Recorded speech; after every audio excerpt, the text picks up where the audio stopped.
ஒன்றுமில்லை ஒன்றுமில்லை. பரவல் தட்டி கொடுப்பா.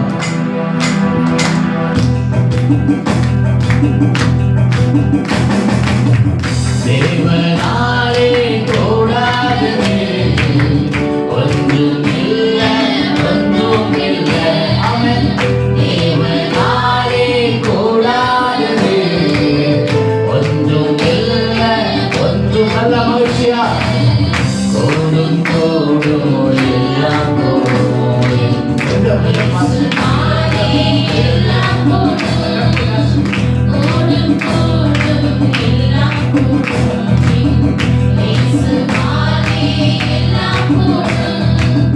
தேவனாலே கூடாதது ஒன்றுமில்லை ஒன்றுமில்லை. மறுபடியும் சேர்ந்து தேவனாலே கூடாதது ஒன்றுமில்லை ஒன்றுமில்லை.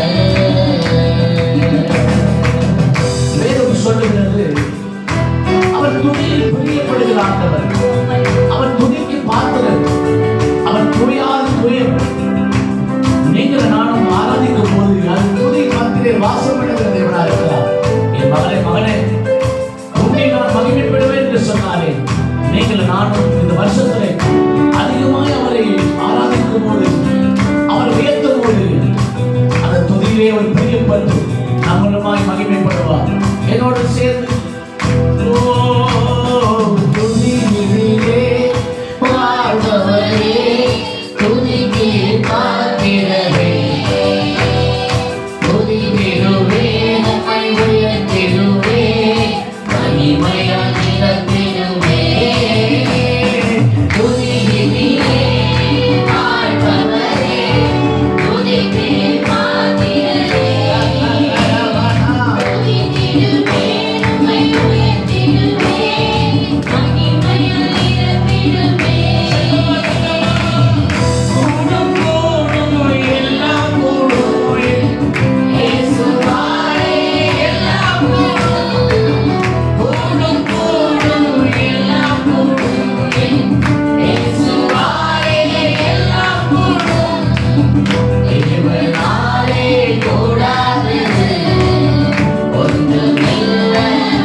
நான் உனக்கு ஆரோக்கியத்தையும் சௌக்கியத்தையும் வரப்படுவேன் என்று சொன்னார். என் மகனே மகனே, ஒருவேளை பலவீனத்தோடு டாக்டர் மருந்து மாத்திரை கைவிடப்பட்ட சூழ்நிலைத்தீர்களா? வேதம் சொல்லுகிறது தழுவினாலே குணமாகும். சங்கீதம் 107 சங்கீதம் 20 வாசித்து பாருங்கள். அப்படி வசனத்தை அனுப்பி கர்த்தர் சுகமாக்குவார். இந்த வேதத்தை நேசிக்கும் போது, வேதத்தை இந்த வருஷத்தில் அதிகமாக வாசிக்கும் போது, ருசிக்கும் போது அந்த வார்த்தையில் சுகம் இருக்கிறது. அந்த வார்த்தை நமக்கு அற்புதத்துக்கு கொண்டு வரும். என்னோடு சேர்ந்து சுகம் தந்தார், பலன் தந்தார், விடுதலை எனக்கு தந்தார், அபிஷேகத்தால் என்னை நிரப்புகிறார், அவனாக தெரிந்து கொண்டார். சுகம் தந்தார், பலன் தந்தார், விடுதலை எனக்கு தந்தார், அபிஷேகத்தால் என்னை நிரப்புகிறார், அவனாக தெரிந்து கொண்டார். கூடும் கூடும் எல்லாம் கூடும், இயேசுவாலே எல்லாம் கூடும். கூடும் கூடும் எல்லாம் கூடும், இயேசுவாலே எல்லாம் கூடும். தேவனாலே கூடாதது ஒன்றுமில்லை ஒன்றுமில்லை. தேவனாலே கூடாதது ஒன்றுமில்லை ஒன்றுமில்லை. ஆண்டவர் ஊழியம் செய்த நாட்டிலே தம்முடைய சீஷரை பார்த்து ஆண்டவர் திருமணம் பற்றி ஒரு வார்த்தை, இந்த ஜனங்களின் அற்புதத்தையும் அடையாளத்தையும் காணவிட்டால் எப்படி நீ விசுவாசிப்பார் என்று சொன்னார்.